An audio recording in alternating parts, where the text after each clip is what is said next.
Today I'm going to explain how to write the AP History or AP World History long essay question.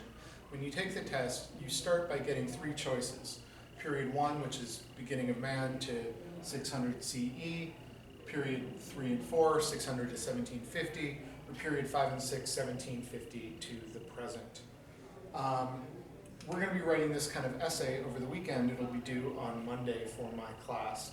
So here is an example of a prompt you may see for an LEQ.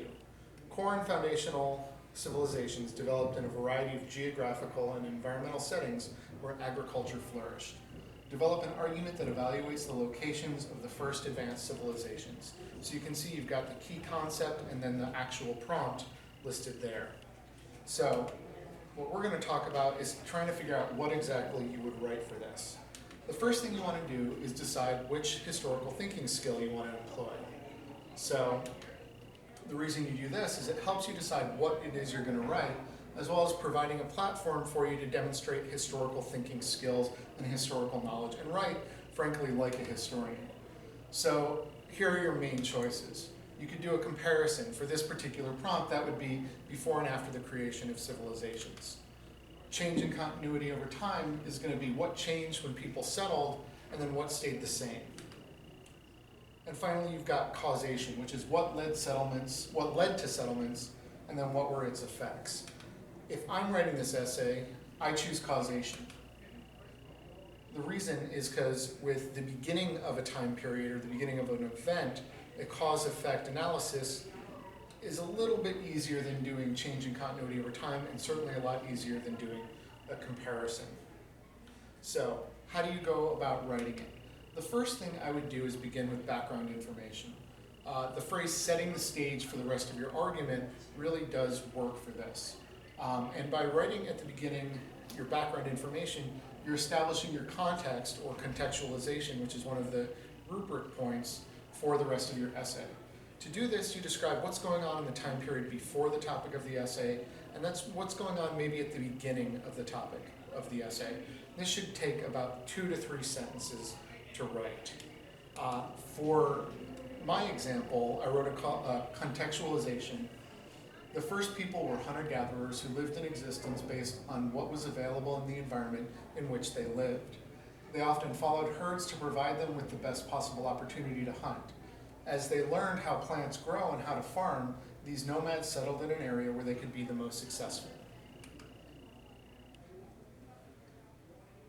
In the same paragraph, you're also going to add in your thesis. A thesis is going to be your main claim.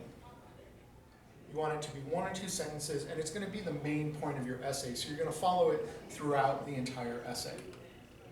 Here's my example of a thesis. The first civilizations were located in areas that contained a wide range of resources, including water, arable land, and a means of transportation.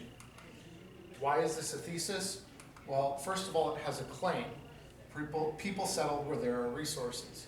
Second of all, it has 3 examples. I like 3.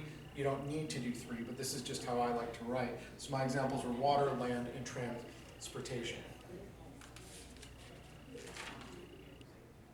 Your body leads, the body of the essay is where you show off what you know about the topic. My advice is to begin with a strong topic sentence that uses a historical thinking skill. So you want to show your cause, your initial cause, within the first sentence of the paragraph. Within the body, you use examples, and then you want to provide as much supporting evidence as you're able to do within the time allowed. So here's my example for this. Early civilizations began in river valleys because of the easy availability of water for farming. Water is an essential component of life that humans need to live. Bad sentence, but it works. Early civilizations also used rivers such as the Tigris and Euphrates, Nile, Humhe, Yangtze, and Indus as sources for irrigation of their crops. In order to have a civilization that meets Bullitt's characteristics of civilization, there must be a surplus of food, which is only possible if there's agriculture. Repeat this formula as many times as is necessary. I would aim for at least 3 or 4 body paragraphs. If you're doing causes, you want to make sure one of your paragraphs at least covers effects. Why because you want to try and get the complexity point. So here's my attempt at that. The founding of civilization has had a number of significant effects. The most important is that it allowed for the existence of agricultural surplus. Having more food than is necessary means that people can explore new occupations. One of the most important occupations that began at this time is that of soldier. Agricultural civilizations would professionalize warfare, creating not only the first civilizations, but the first empires. So this is establishing a clear cause and then providing evidence of, a clear effect, and then providing evidence of what that effect leads to. So in these paragraphs, what have we accomplished?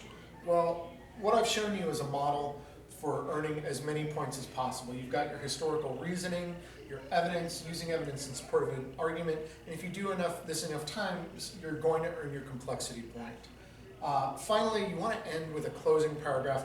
I like to rework your contextualization a little bit, reestablish the time period in which all of these events happen, and then reword your thesis. Sometimes the phrasing does matter, and changing a word here or there can make a great difference.